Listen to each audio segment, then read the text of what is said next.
everyone, and welcome to Akshatas recipes. Well, my very first recipe on YouTube was about 2 years ago, and it was a pav bhaji recipe that I just thought up. I'll just, for the fun of it, I was just going to post it on YouTube and see what response I get.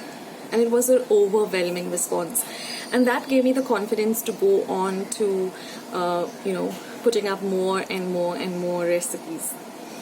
Well, I thought today, why not update my pav bhaji recipe, and that's why today I will be showing you a pav bhaji recipe, but a cheese pav bhaji recipe.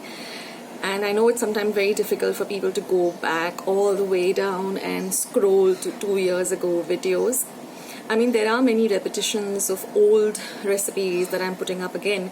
That's because sometimes, for all of my new subscribers and new viewers, to actually go back and scroll right down to get a particular recipe is sometimes tedious. And that's why I keep putting up updated versions of the old recipes that were there about 2 years ago. And so today I will be putting up a pav bhaji recipe, a cheese pav bhaji recipe, and this is such a delicious recipe, and it has very few ingredients, and it is really tasty. And I also, whenever I make pav bhaji, I also make this lovely garlic chutney. It's amazing, especially for those of you who look for that extra punch in a pav bhaji. So I will leave the link of that recipe. Please go and check out that recipe. It's super simple, and you're going to love it, and you're going to want to make it all the time with your pav bhaji. In fact, you can make a batch of it, and you can store it in your refrigerator. It has a long shelf life, and whenever you're making pav bhaji, just serve this at the side with some soft delicious pav. So I hope you like today's recipe. I hope you give it a big thumbs up, and I hope you hit the red subscribe button that you see below this video if you haven't already. So guys, let's get started with today's cheese pav bhaji.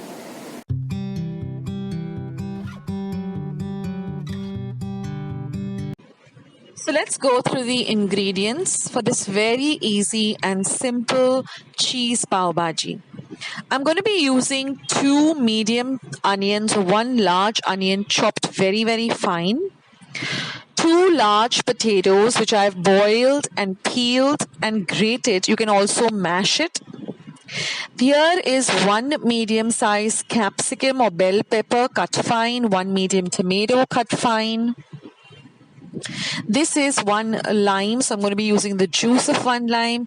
This is 2 to 3 tablespoons of pav bhaji masala, 1 teaspoon of Kashmiri chili powder, some coriander leaves and salt to taste, and of course the grated cheese and some ginger garlic paste.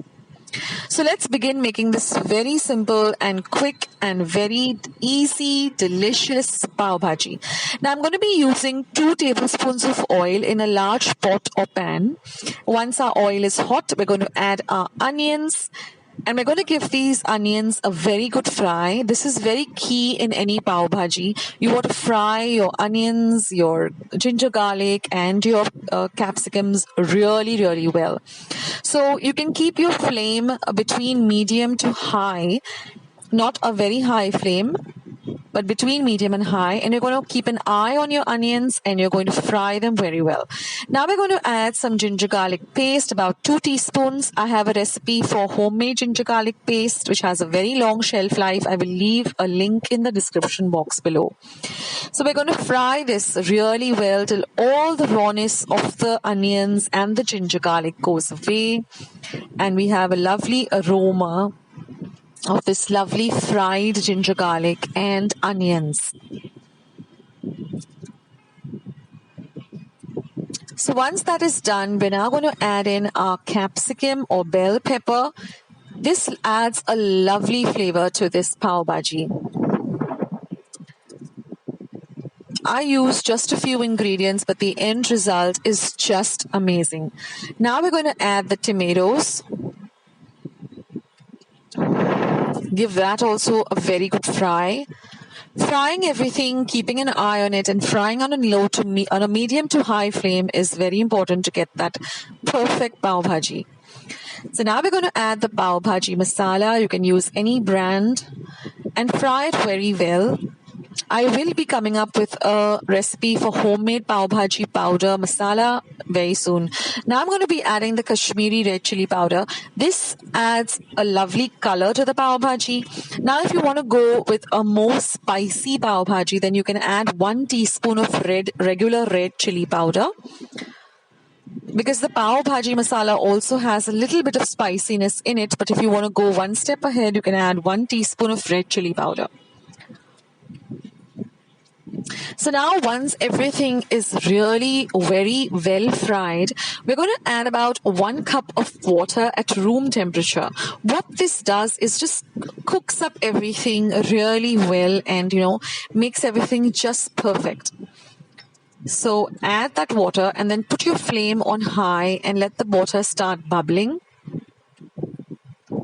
Keep stirring it for some time.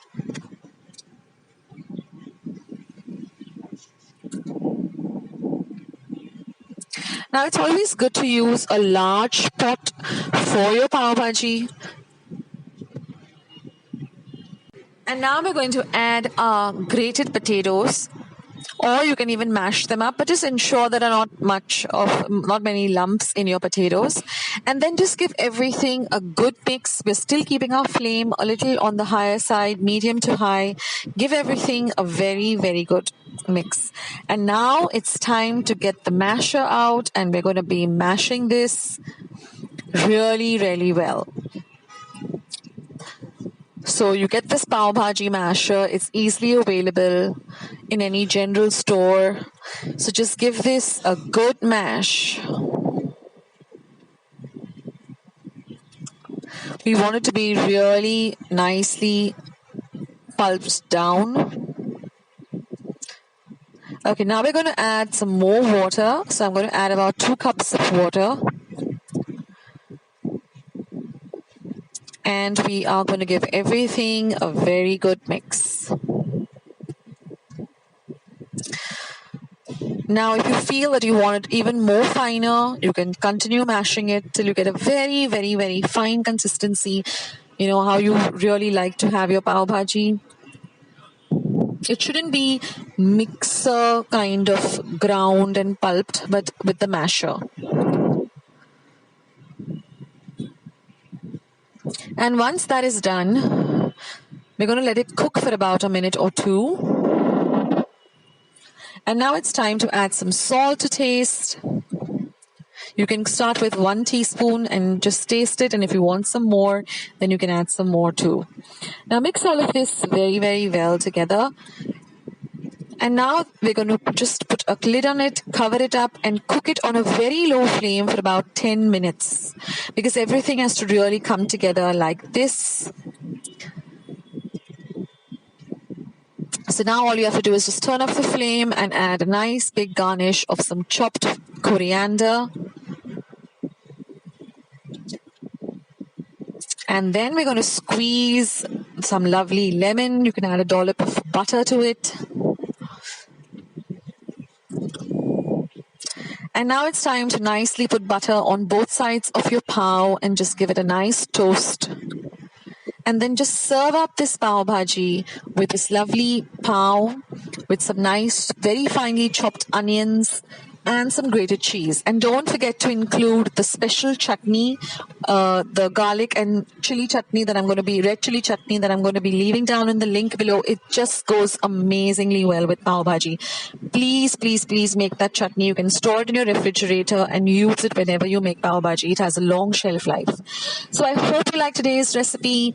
Don't forget to give it a thumbs up. If you did, don't forget to hit the red subscribe button and then click the bell so you get all notifications whenever there's a new recipe or a vlog put up on Akshatas recipes.